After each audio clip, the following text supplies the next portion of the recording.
वसुतं देवं कंसचाणूरमर्दनं देवकी परमानन्दं कृष्णं वन्दे जगद्गुरुम्.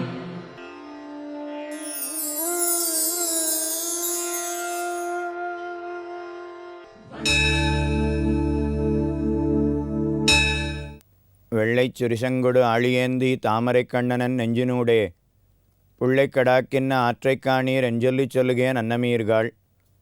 வெள்ளச்சுகமவன் வீற்றிருந்த வேதவலியும் விழாவலியும் பிள்ளைக்குழா விளையாட்டொலியுமரா திருப்பேரையில் சேர்வன் நானே. பரீட்சித்து எப்படி பிறக்கிறான் என்பதை பார்த்து கொண்டு வருகிறோம். அர்ஜுனனுக்கும் சுபத்ராவுக்கும் பிள்ளையாக அபிமன்யு பிறந்தான். அந்த அபிமன்யு மகாபாரத யுத்தத்திலே 13வது நாள் யுத்தத்திலே மாண்டு போனான். எப்படி மாண்டு போனான்? சக்கரவியூகத்தை நான் உடைக்கிறேன், என் பின்னே நீங்கள் அனைவரும் வாருங்கள் என்று அழைத்து கொண்டு சென்றான். அபிமன்யு அப்படியே சக்கரவியூகத்தை சுற்றி வருகிறான். எந்த இடத்துல துவாரம் இருக்கும், எந்த இடத்துல உடைச்சி நாம் உள்ளே போகலாம்னு பார்த்துண்டு வந்தான். ஒரு இடத்துல துவாரம் தெரிந்தது, அந்த இடத்தை உடைத்தான். அபிமன்யு உள்ளே நுழைந்தான். அபிமன்யு பின்னாடி தருமன், பீமன், நகுலன், சகதேவன், திருஷ்டத்யும்னன் இவ அத்தனை பேரும் அபிமன்யு பின்னாடி போகணும்னு வந்தா.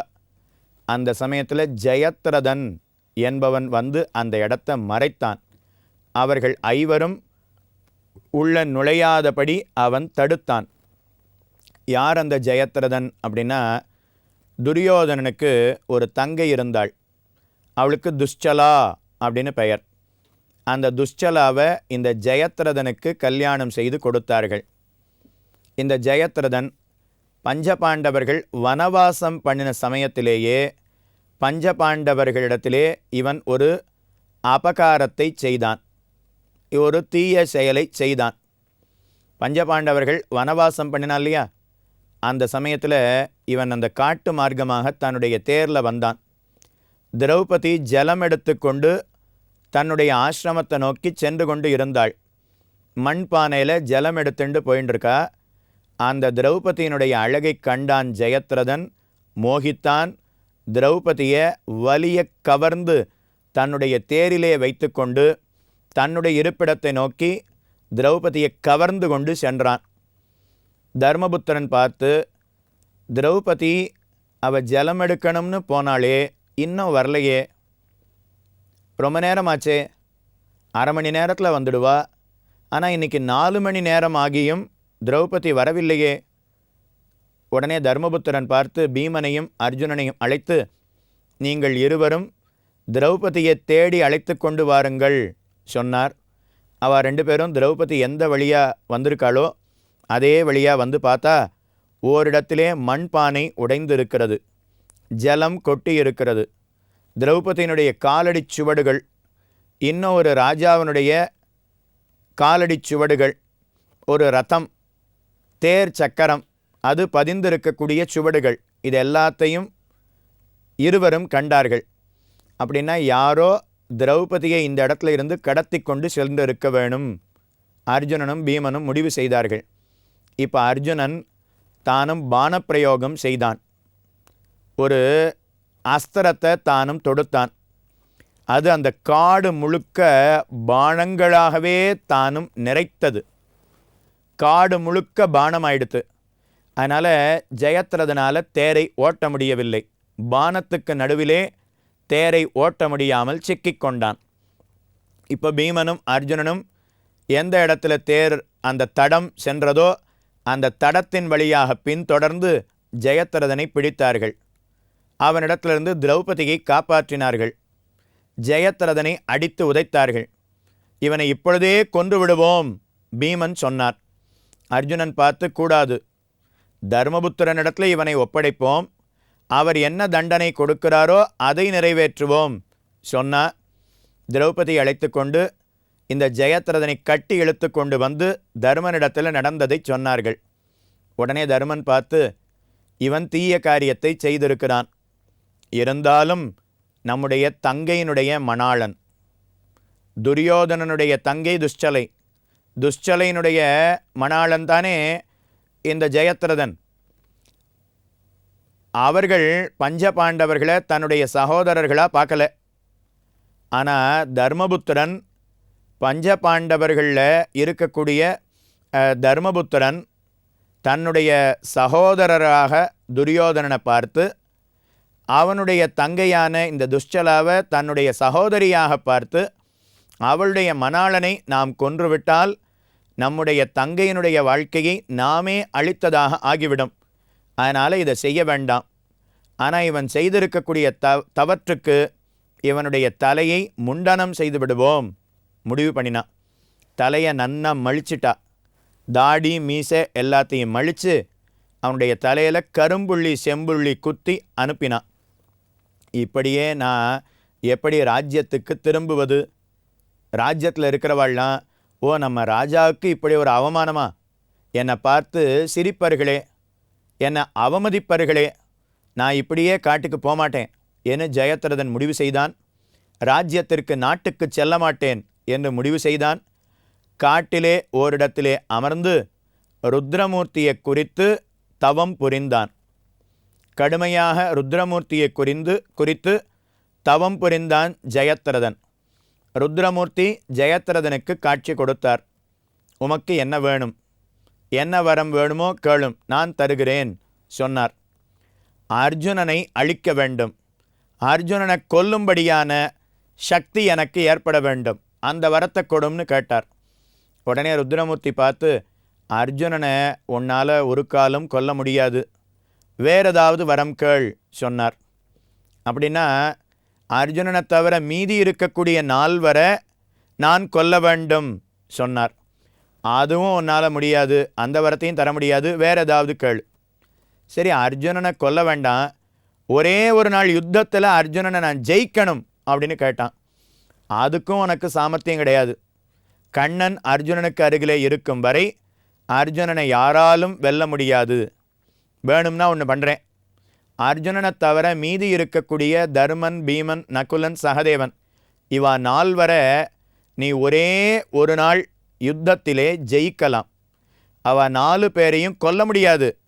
ஆனால் ஒரே ஒரு நாள் யுத்தத்திலே அவர்களை மோகிக்கச் செய்து அவர்களை மூர்ச்சிக்கச் செய்து நீ அவர்களை ஜெயித்து விடலாம் சொன்னார். அந்த வரத்தை பெற்றுக்கொண்டான். ஆனால் எனக்கு இப்போ வேண்டாம், பின்னொரு சமயத்தில் நான் அதை உபயோகப்படுத்திக்கிறேன் என்று வரத்தை பெற்றுப்போனான் ஜெயத்ரதன். இப்போ அர்ஜுனன் இல்லை. இப்போன்னா மகாபாரத யுத்தத்தில் 13வது நாள் யுத்தத்தில் அபிமன்யு உள்ளே நுழைந்தானே, அந்த வழியை ஜெயத்ரதன் வந்து அடைத்தான். தர்மன், பீமன், நகுலன், சகதேவன் இவா 4 பேரும் நிற்கிறார்கள். அப்போ அவர்களோடு யுத்தம் புரியும்பொழுது ருத்ரமூர்த்தியினிடத்திலே, அன்றைய தினம் நீர் எனக்கு ஒரு வரம் கொடுத்தீர், அர்ஜுனனை தவிர மீதி இருக்கக்கூடிய 4 ஒரே ஒரு நாள் யுத்தத்திலே ஜெயிக்க வேண்டும் அப்படின்னு நான் வரம் கேட்கும்போது கொடுத்தீரே, அந்த வரத்தை இன்னைக்கு கொடும் கேட்டான். அப்படியே ஆகட்டும் ருத்ரமூர்த்தி தெரிவித்தார். அதனால் ஜெயத்ரதன் பஞ்சபாண்டவர்களில் அர்ஜுனனை தவிர மீதி இருக்கக்கூடிய 4 யுத்தம் பண்ணினான். வரபலத்தினாலே அவர்களை ஜெயித்தான். அவ அத்தனை பேரையும் அடித்தான். அவ மூர்ச்சித்து விழுந்தார்கள். அதனால் அவ 4 பேரையும் ஜெயித்து விட்டான். இப்போ அபிமன்யு அவன் சக்கரவியூகத்துக்குள்ளே அகப்பட்டு கொண்டான். பின்தொடர்ந்து வந்தவர்களை ஜெயத்ரதன் தடுத்து விட்டான்.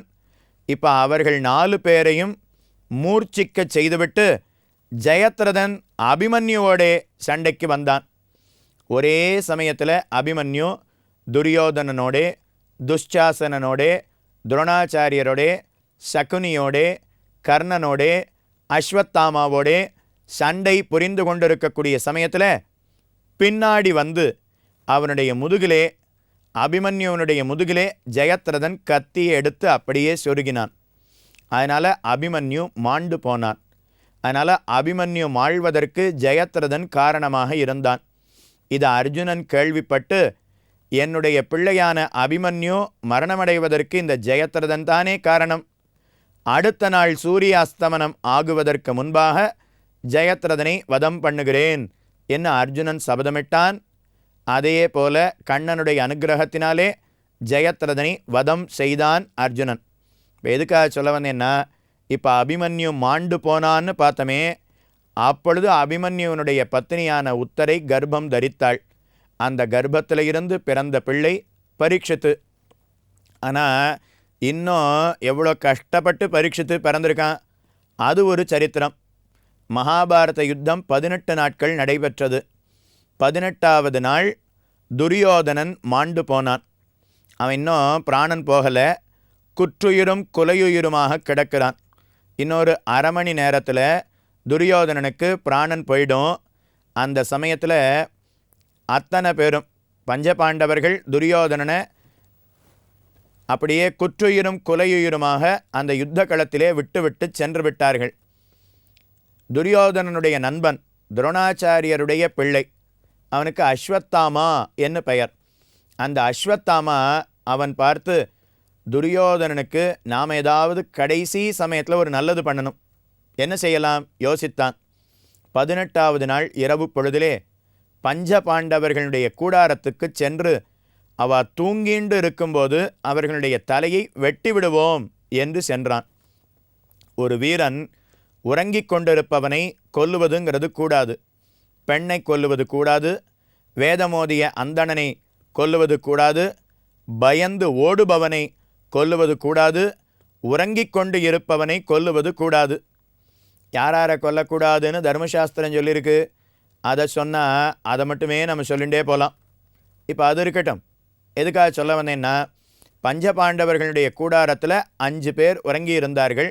அஸ்வத்தாமா யாருக்கும் தெரியாமல் அவர்களுடைய தலையை வெட்டி எடுத்துக்கொண்டு துரியோதனனிடத்தில் கொண்டு வந்து காட்டினான். துரியோதனனே பார்த்து வெறுக்கத்தக்க செயலை அஸ்வத்தாமா புரிந்தான். தூங்கின்னு இருக்கிற சமயத்தில் யாராவது கொள்ளுவாளா? இது போய் வீரமாகுமா? இருந்தாலும் அந்த 5 தலை யாரோடதுன்னு பார்த்தா அஸ்வத்தாமா பஞ்சபாண்டவர்களை கொல்லணும்னு போனான். ஆனால் அந்த இடத்துல பஞ்சபாண்டவர்கள் இல்லை. பஞ்சபாண்டவர்களுடைய பிள்ளைகள் உபபஞ்ச பாண்டவர்கள் அப்படின்னு பெயர். தருமனுக்கும் திரௌபதிக்கும் பிறந்த பிள்ளை, பீமனுக்கும் திரௌபதிக்கும் பிறந்த பிள்ளை, அர்ஜுனனுக்கும் திரௌபதிக்கும் பிறந்த பிள்ளை, நகுலனுக்கும் திரௌபதிக்கும் சகதேவனுக்கும் திரௌபதிக்கும் பிறந்த பிள்ளை. அவர்களுக்கு பஞ்ச உபபாண்டவர்கள் அப்படின்னு பெயர். அந்த பஞ்ச உபபாண்டவர்கள் பஞ்சபாண்டவர்களுடைய கூடாரத்தில் அன்றைய தினம் படுத்து உறங்கினார்கள். 18 நாள் யுத்தம் நடக்கும்போது இன்னென்ன கூடாரம் இன்னன்னாருக்காக அமைக்கப்பட்டது, அதில் இன்னன்னார் படுத்து உறங்க வேண்டும். ஆனால் யுத்தம் முடிஞ்சிடுத்தே, இனிமேல் எந்த கூடாரத்தில் வேணாலும் யார் வேணாலும் இருக்கலாமே. அதனால் பஞ்சபாண்டவர்கள் காந்தாரியை பார்க்கணும்னு சென்றா வரவே இல்லை. பஞ்ச உபபாண்டவர்கள் பஞ்சபாண்டவர்களை பார்ப்பதற்காக அவர்களுடைய கூடாரத்துக்கு வந்தார்கள். ஓ, நம்முடைய தாயார் தகப்பனார் இன்னும் வரலையே. நெடுநேரம் இரவிலே காத்திருந்தார்கள். ஆனால் யுத்தத்தினால் ஏற்பட்ட களைப்பிலே அங்கேயே உறங்கிவிட்டார்கள். அவர்களுடைய தலையை கொய்து விட்டான் அஸ்வத்தாமா. இது அர்ஜுனனுக்கு அடுத்த நாள் தெரிந்தவுடனே அபார கோபத்தோடே அர்ஜுனன் அஸ்வத்தாமாவை விரட்டி கொண்டு சென்றான். அஸ்வத்தாமா, அர்ஜுனன் நம்மளை விரட்டிண்டு வரானே, அதுக்காக பிரம்மாஸ்திர பிரயோகத்தை செய்தான். பிரம்மாஸ்திரம் அர்ஜுனனை நோக்கி பாய்ந்து வந்தது. அர்ஜுனன் பதிலுக்கு மறுபடியும் பிரம்மாஸ்திரத்தை ஏவினான். 2 பிரம்மாஸ்திரம் நேருக்கு நேர் மோதிக்க போகிறது. அந்த சமயத்தில் வியாசர் அவருடைய ஆசிரமத்துக்கு அருகில் தான் இந்த சண்டை நடந்தது. அதனால் வியாசர் பார்த்து 2 பிரம்மாஸ்திரத்துக்கும் நடுவில் தான் சென்று 2 பிரம்மாஸ்திரத்தையும் 2 கைகளாலேயே தானும் தடுத்தார், பிடித்து கொண்டார். நீங்கள் 2 பேரும் அடிச்சுக்கணுங்கிறதுக்காக பிரம்மாஸ்திரத்தை பிரயோகம் பண்ணலாமா? அது ஒரு காலம் கூடாது. இதனால் உலகத்தில் இருக்கிறவர்களுக்கு அழிவு ஏற்பட்டுவிடும். அதனால் அதை செய்ய வேண்டாம்.